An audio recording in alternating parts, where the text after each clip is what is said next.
Hello, I'm Tracy Metz. Welcome to Water Talks, the Big Five.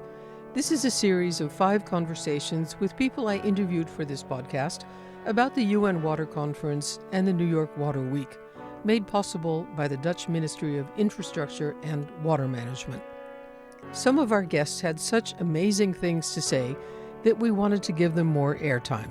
New York has done a phenomenal job over the last 50 years of reclaiming its waterfront. We are now very much a water-oriented city. That is Rohit Aggarwala, the Chief Climate Officer of New York City and the Commissioner of the city's Department of Environmental Protection. Rohit trained as a historian and worked as a journalist and as a consultant at McKinsey before going to work for the former Mayor Bloomberg as the head of the Office of Long-Term Planning and Sustainability.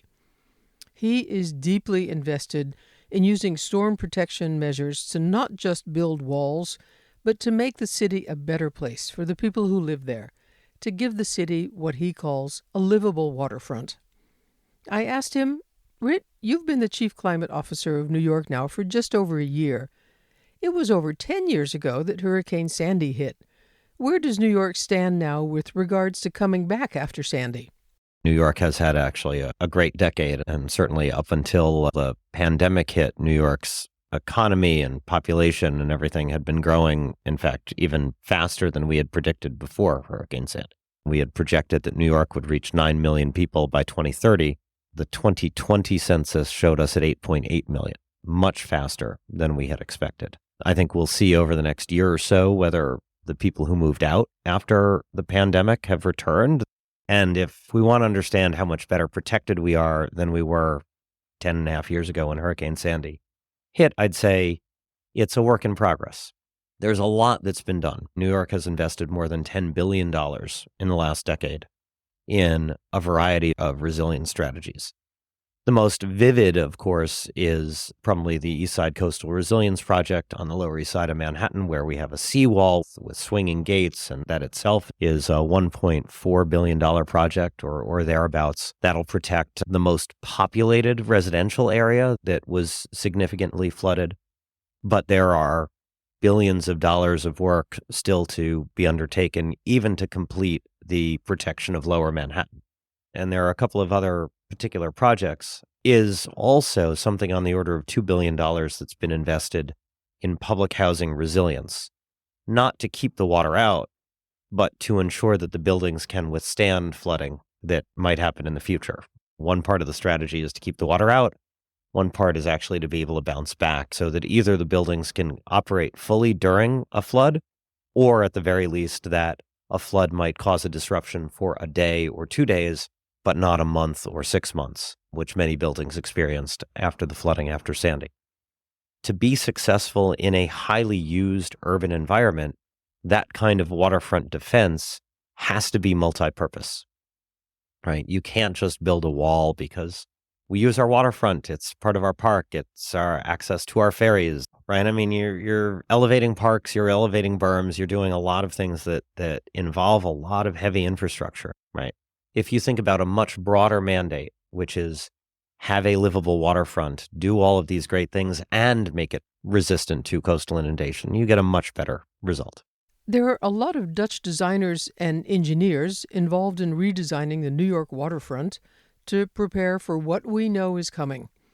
How would he characterize the Dutch contribution to making New York climate-proof? And I told him, don't just say that they're fantastic.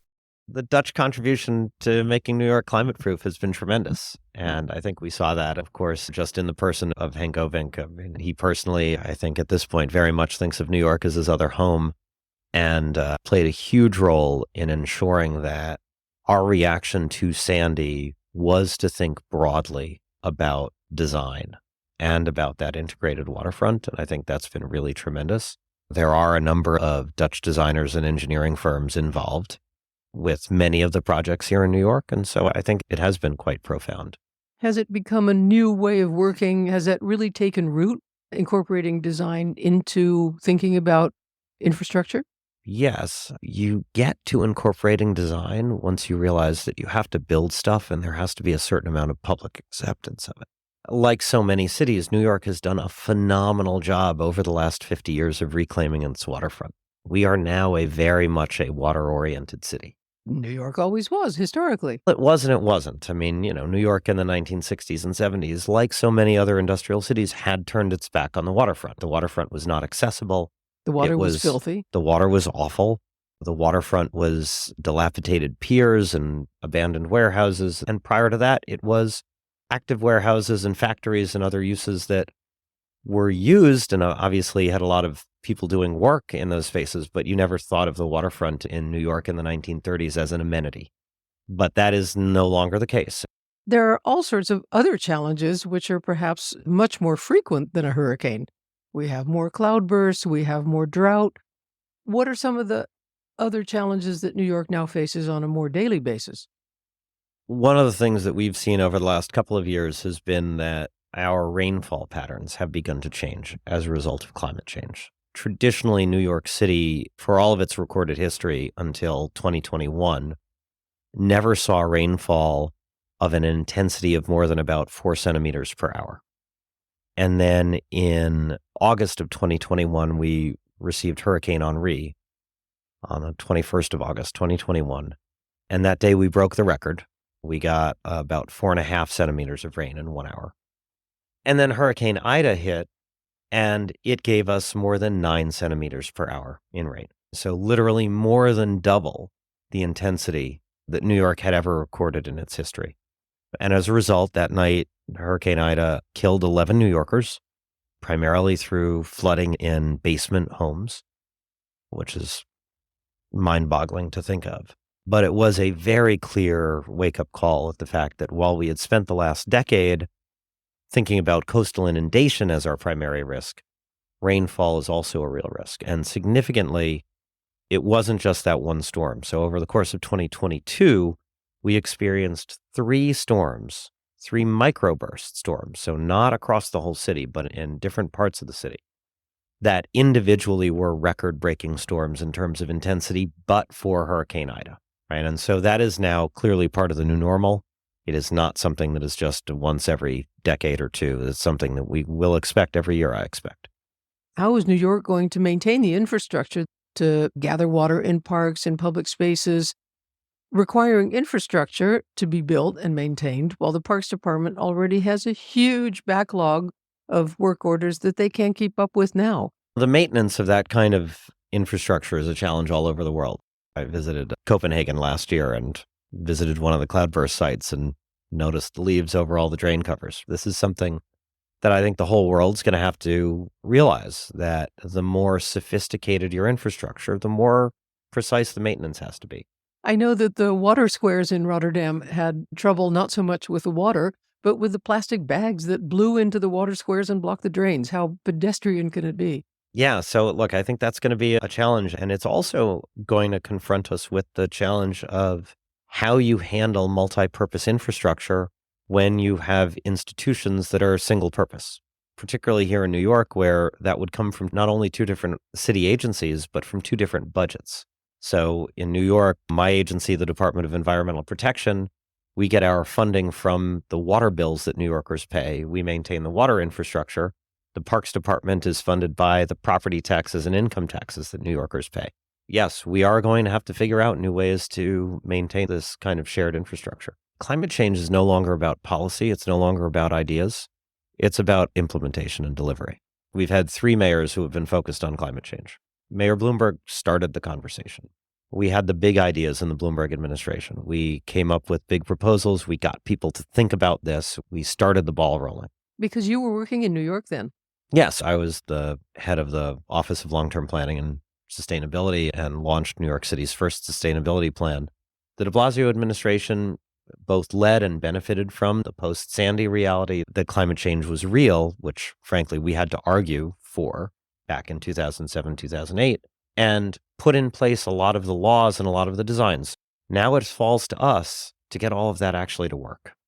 We've been talking a lot about the big stuff, seawalls, big parks, swinging sea gates, but there are also a lot of smaller interventions being put into place that will also need to be maintained, such as blue belts and the 11,000 sunken rain gardens that the city has built in just the past decade to capture rainwater. That helps avoid flooding and also replenishes the groundwater. That is really an achievement, but it does make me wonder. New York is full. Where are they finding the space for those gardens and all that water? Obviously, New York is a very constrained environment. We don't have a ton of open and unused space. The rain gardens to date, though, are concentrated in certain parts of the city because they were built for combined sewer overflow management. They were not built as a stormwater resilience strategy. We are actually now working to expand them so that they become a citywide approach. Rain gardens are helpful in terms of stormwater management, but really the large volumes of stormwater you manage through blue belts and the cloudburst infrastructure. So one of the things we are working on now is a citywide blue belt strategy. Blue belts are these lakes. We primarily right now have them on Staten Island, the lowest density part of the city, where we've taken lakes, we've connected them to high-level storm sewers, and they become fantastic holding areas for stormwater. And those New York has been doing since the 1990s. But we've done those opportunistically, which means we've only done them in the lowest density parts of the city. We are now working on an approach to bring that as a citywide strategy that may actually require acquiring new property and turning it into this kind of facility. But that's an area where we're being guided by history. So we are looking at where were there historic water bodies that might have been filled in. We're looking at how does that correlate to locations that currently have lots of flooding complaints as it is. And that, to my mind, informs potentially a future buyout program to remove those locations, those buildings, sometimes homes, that are almost inevitably going to be subject to flooding in the future. How do you take them out, turn them into facilities that can protect the surrounding neighborhood? A large share of New Yorkers who are subject to coastal inundation are low income and are people of color, just because of the historic tendency to live near the waterfront, which again, 50 years ago was not an attractive thing. So we have a lot of public housing, for example, that is right up against the waterfront. We certainly see that in terms of flooding. It's a mixed bag. We have some parts of the city that are prone to flooding that are very well off, some that are not. What always happens, though, is the people who suffer the most are the ones who do not have the means to protect themselves, right? In a high-income neighborhood, if you have flooding in the basement, it's unlikely that you've rented out your basement and somebody's sleeping in there. And so what we saw during Hurricane Ida, tragically, was particularly low-income, particularly recent immigrants who are living often in illegal dwellings, in basement apartments that are not subject to the building code or legal. Those were the people who were the victims. And so one thing the city is doing, we are working to legalize basement apartments so that we can go in and start discerning which ones actually are safe and which ones are not, and work with the owners of those buildings, hopefully to bring those housing units up to code. We think we have 50,000 people living in basement apartments across New York City. You can't just say, move them all out because we have a housing crisis. We don't have anywhere for them to go. You discussed recently some of the issues that New York has had with its sewers. One of the issues that is best known is combined sewer overflow, where rainwater mixes with sewage and the sewers can't accommodate it all. How are you going to keep the sewer system operable? New York has come a long way on combined sewer overflows. Like so many cities in North America and Europe, we have a combined system for about 2/3 of New York. And what that means is that when it rains, our treatment plants do get overwhelmed, and we have to protect the treatment plant, can't let them get flooded or anything. And so we put that sewage into the rivers. 25 years ago, New York was putting on an annual basis about 100 billion gallons of combined sewer overflows a year into the waterways, 400 billion liters. We brought that down in 2022, it was at 17. So from 100 to 17. So it's a massive reduction, which is why over the last 20 years, the harbor has gotten so clean. It's not fully swimmable, but the waterways around New York are now so clean, cleaner than they've been since we believe before the Civil War, before the 1860s. And that's why New York now, which was not the case at all 20 years ago, we have whales, we have dolphins, we have seahorses, we had dolphins in the Bronx River a couple of weeks ago. It's that clean. And so it's a huge turnaround. We still have a long ways to go. and we would like to find a way to get rid of that last 17. As with anything, you've done the easy stuff, so that last 17 is going to be expensive and difficult. There's another issue, which is around the way that climate change is stressing our infrastructure in ways that it's never been stressed before. New York City's water system dates back to the 1840s. We've constantly invested in it. We've constantly cared for it. But what we have found with climate change, it is creating new conditions where we don't have a lot of past history to guide us. We had a sewer collapse immediately following one of the record rainfalls that I talked about this past summer. And it turns out it was just down the street from a collapse that had happened in the immediate aftermath of Hurricane Ida.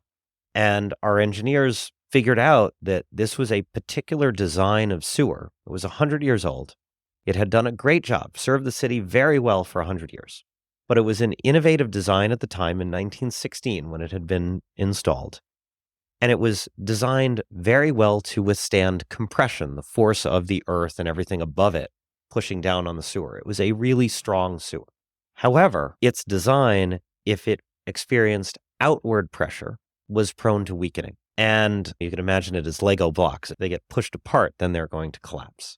This is a sewer that probably had never been filled to capacity before Hurricane Ida. And then once again, it got filled to capacity last summer. And those two events weakened it enough that it started to collapse.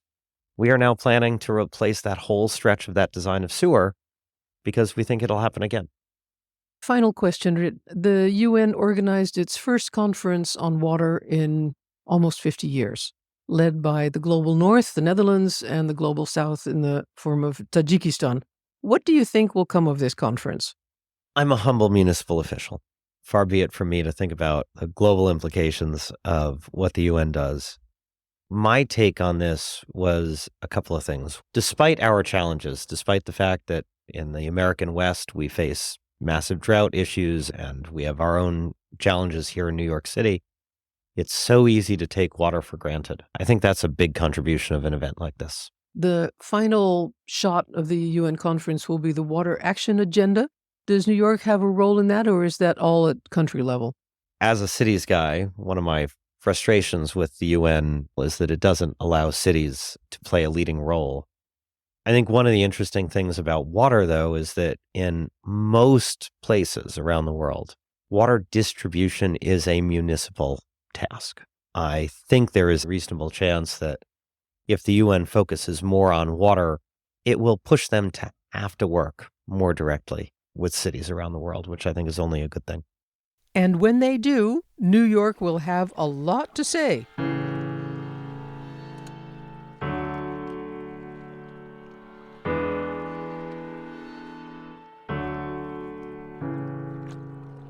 That was Rohit Aggarwala, New York City's Chief Climate Officer. The show notes have links to Rohit's most recent work. Make sure you check it out.